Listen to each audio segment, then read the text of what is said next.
Welcome to Bite Size. Many times people will ask you, but who's your 2 o'clock in the morning friends?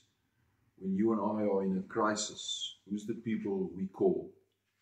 I believe in the day and age that we live in, we are poor relationship-wise. We need people in our lives.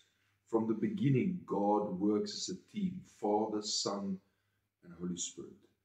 Who's the 3 people?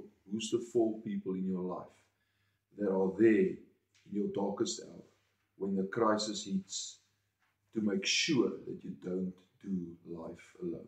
We cannot lead alone. You and I cannot lead alone. We need people, we need friends, we need confidants to help us on this journey we call life. May you be the best leader you can be. Cheers.